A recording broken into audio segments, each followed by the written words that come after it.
Pixel 4.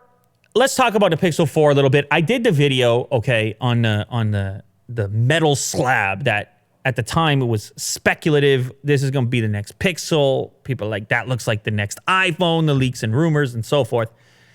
And the conversation on social media now that Google came out and confirmed the design of the next gen Pixel, the conversation now is like, why? Why would Google do this? This is unusual behavior for a smartphone company to confirm a leak and to kind of to get out in front of their actual event, of their actual announcement, and give you this glimpse, give you this preview. So there's been a lot of speculation as to why. So one of the speculations is they want to get in front of the iPhone, because those iPhone leaks were pretty well established and people started to believe them that, okay, that's going to have this square pancake style rear lens camera setup. So maybe Google gets out in front and the public, within the public sphere, people start to assume that maybe Google was working on it first, and maybe they get pegged for being the innovators of the square pancake situation. So they could jump out in front. Maybe there's a speed advantage from that standpoint. That's one reason. That's one speculation. Now, the other speculation is that maybe this phone is closer to ready than we might be aware. So typically, you would see the Pixel device in October. Maybe they're not waiting that long this year. Maybe they're going to try to jump the gun. Maybe they're going to try to get ahead of the release cycle. And so they're like, hey, we can start to tease it right now. That could be another reason. And then the last reason could be the cool factor. It could be, hey, we're part of the conversation. Hey, we're talking about leaks. Hey, we're talking about pixels on social media. Let us jump in too. Let us become a part of the conversation.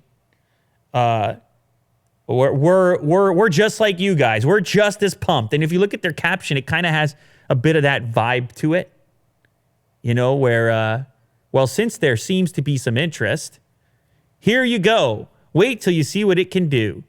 Hashtag Pixel 4. I mean, very corporate tweet, but yeah, giving credence, giving a nod to social media, saying like, hey, you got us, and here you go. That's a possibility as well. Here's what I think. You know, I think that this design, based on the immediate feedback that I saw when I first posted the piece that I did, I think the design is a bit polarizing. I think we've seen, with the exception of Huawei and the Mate series, we've seen a particular type of camera cutout for so long, which is like, you know, this sort of semicircle, this sort of cylinder thing. We've seen all these different cutouts, but they've kind of been in the same territory. The implementation on Samsung's up and down, right, on the S10, the Huawei implementation on the P30 series. Again, I'm making the exception of the Mate series, which did the square. So the square itself has been polarizing, both on the Apple leaks and also on the Pixel leaks, where you'll get some people that come on the tweet stream there in the replies and just be like, ugly, hate it, not buying it, stuff like this. So here's what I think, and this might be a futuristic approach to marketing this stuff. Anytime you want to make a change in this realm, you're going to get that type of feedback, right? Anytime you want to make a change to a well-established design style, something like this, you're going to get this knee-jerk, why would you do that?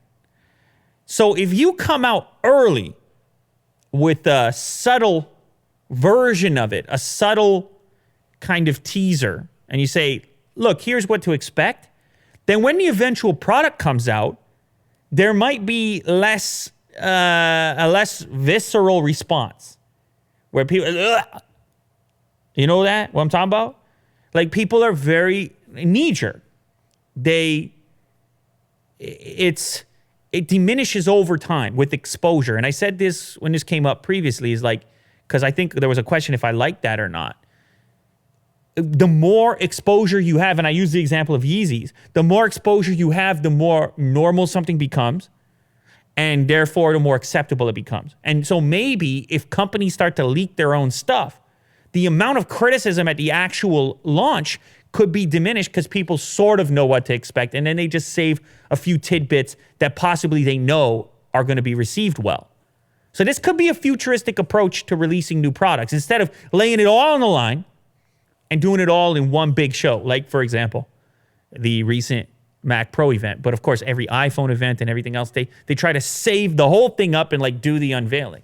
Well, that makes sense when you're doing a really secretive product and there's no leaks getting out. But in a universe and in a time where there's leaks and speculation and there's just so much stuff, so many things to choose from. This ain't the original iPhone anymore. Let's just get honest. Let's be honest with it.